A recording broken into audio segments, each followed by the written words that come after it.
Welcome to the 10-Minute Bible Hour, now featuring a beard. So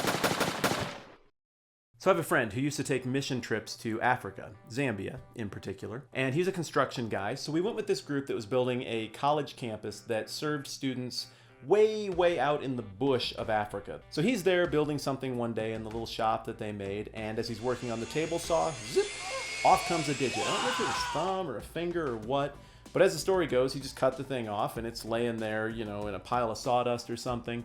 And everybody gathered around and sifted through the sawdust until they found what was missing, and they threw it in a baggie or whatever you can find in rural Africa to hold a severed human finger or thumb.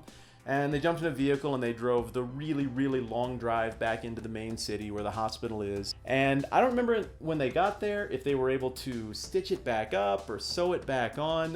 Whatever the case, the guy lost a finger or a thumb. It was a pretty big deal.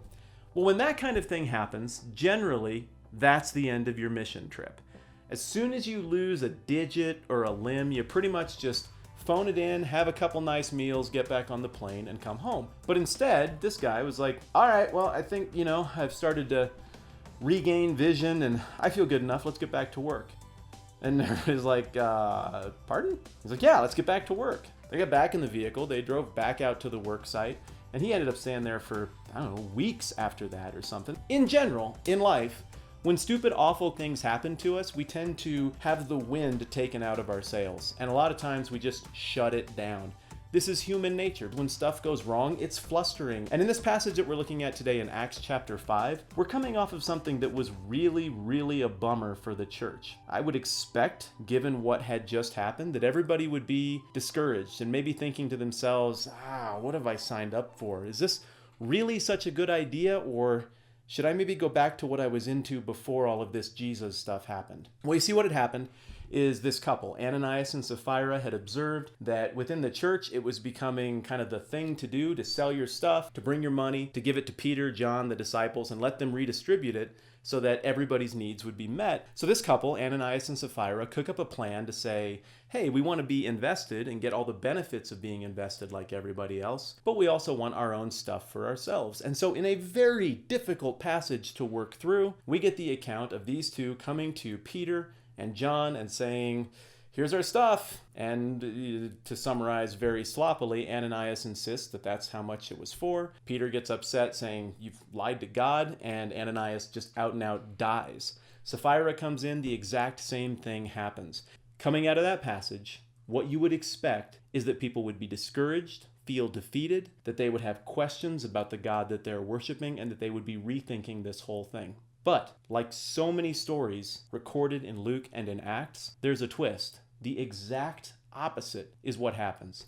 The church doesn't miss a beat. They keep cruising ahead with excitement and growth. And that is where we're going to pick it up today. So if you're one of those who likes to read the entire passage we're going to look at in one big chunk before we tear into it, now is a great time for you to pause and read Acts chapter 5, verses 12 through 16. Verse 12.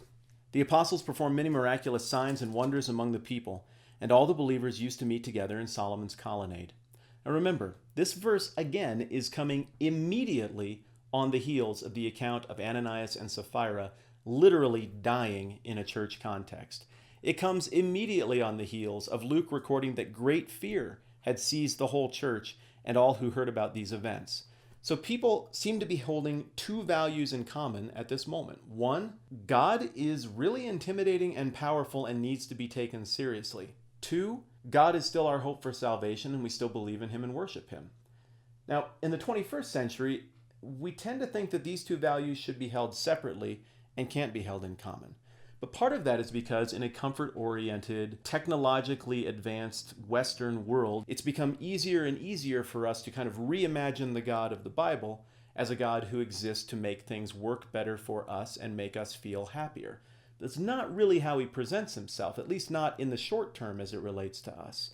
What we see instead is a God who is very zealous for his own glory and for accomplishing his redemptive purposes. The blessing to the people, as we read it in the New Testament, is that we get swept up in that process and good things happen for us. In this lifetime, we find meaning, purpose, forgiveness of sins, fellowship with our Maker. But in the next life, the promise is eternal life and unbroken association with the God who made us. For us, it seems very strange to mingle those two beliefs. But for these people, that wasn't weird. You had a God who could provide the things that were needed, but he had to be powerful enough to provide that. Of course, he's a God that needs to be taken seriously. He's got great power. And it didn't surprise them, apparently, that at moments they saw him exercise that power in ways that reminded them to take him seriously. Does that make it easy for me or for us? Well, not necessarily. I think the beginning of Acts chapter 5 is still very challenging, even disconcerting at times. But for the moment, I'm just interested in their response. And their response was, we're still in, and look at what God still is continuing to do. So verse 12 talks about the apostles performing many miraculous signs and wonders and everybody continuing to meet. These signs and wonders would not have been viewed as being in opposition to what had just happened with Ananias and Sapphira. In fact, really both what happened to Ananias and Sapphira and the beautiful miraculous stuff that is being referenced here in verse 12, they're both signs from God. They're both miraculous things. It's just one is miraculous stuff that is beautiful and likable, and the other is a miraculous event that isn't a lot of fun to think about. I think in order to understand this contrast, we've got to think about 21st century presuppositions here a little bit. 21st century American evangelical Christianity has tended to view miracles as being something that is a nice hookup that God gives to good and deserving religious people. But that's not really how it looks in the Bible. We don't see really any examples in the Bible of God just randomly and pointlessly doing something nice for somebody just because they really earned it with their niceness or faithful service. I mean, there's a degree of that reciprocity, but in addition to those miraculous things that happen in people's lives and that are blessings and are cool, we always see in the Bible God making a point about himself. Anytime we see God break the laws of time and space in the Bible and intervene in some way in the natural world, there's always stuff that comes with it. That is to say, all of those things are meant to tell us something about God's character, about what God is up to next, and really all these miracles and acts are no exception, including the situation with Ananias and Sapphira. It isn't just healing a crippled guy that is a sign that tells us about the nature of God. His judgment of these two people is also a sign that tells us about the nature of God. 21st century readers who are far more likely to view God as the supernatural benefactor who watches over our lives and gives us lots of stuff are going to be more threatened by this than the original audience was. We see that the believers here are meeting in Solomon's colonnade at the temple, which is the same place where the crippled guy a couple chapters earlier was healed, and it's the same place where Peter and John got arrested just a little while ago. So a place that had been synonymous with the Jewish establishment that had seen Jesus executed is now becoming kind of the main hangout for followers of that same Jesus. Verse 13 says, "No one else dared join them, even though they were highly regarded by the people." I think what Luke is saying here is that non-believers who were compelled by the miraculous accounts of what was going on were very hesitant about the social punishment that might come by aligning themselves with the Christians who were gathered in Solomon's colonnade.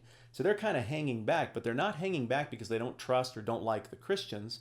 They're hanging back out of a healthy degree of fear and self-preservation, while still acknowledging that they're impressed with what is going on amongst the Christian believers. So the key point is the reputation of the believers is still solid despite what just happened with Ananias and Sapphira. Or maybe we should say it's still solid in keeping with what just happened with Ananias and Sapphira. In the last episode, I theorized that part of what was going on here was maybe God purging and cleaning up his own church.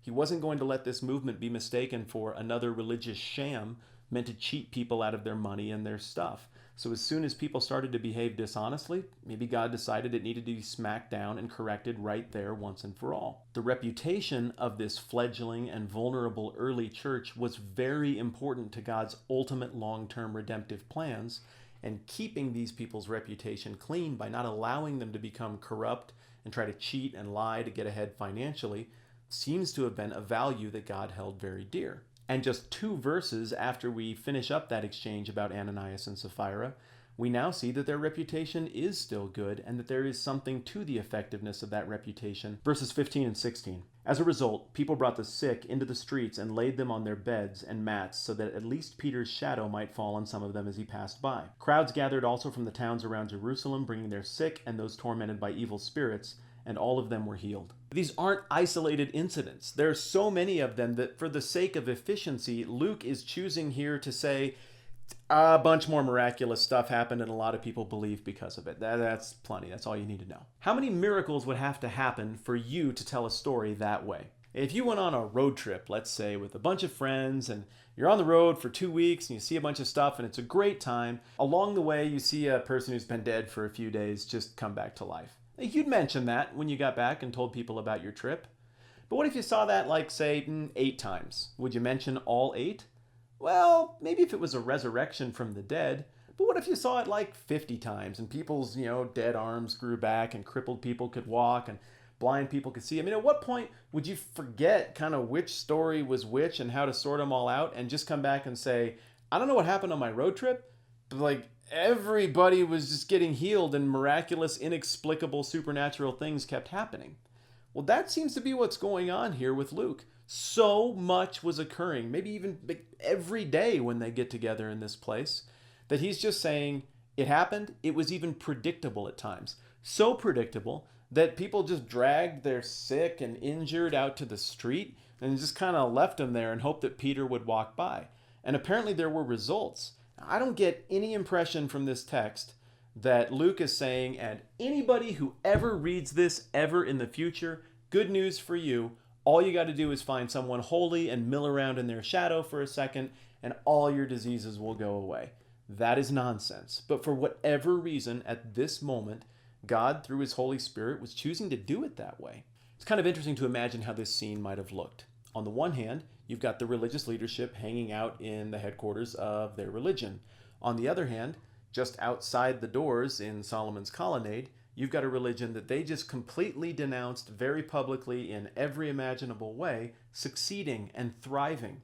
And it's thriving and succeeding in such a way that really only God can receive credit. And all of that thriving and succeeding looks a lot like the same ways that Jesus' ministry thrived and succeed, which would make these people look really right and these people look really helpless and wrong. What could they say or do? I think they really had 2 choices. 1, dig in and stubbornly hope it would all just blow over and go away. Or 2, what they should have done, acknowledge the thing was from God and figure out how they could be a part of what was going on. Before we cash this one in, I've got 3 kind of big picture observations. First of all, this thing was continuing to thrive because it was real. I can come up with no other explanation. All of the external factors say that if this thing was anything other than obviously supernatural to the original audience, it would have dried up and gone away like that.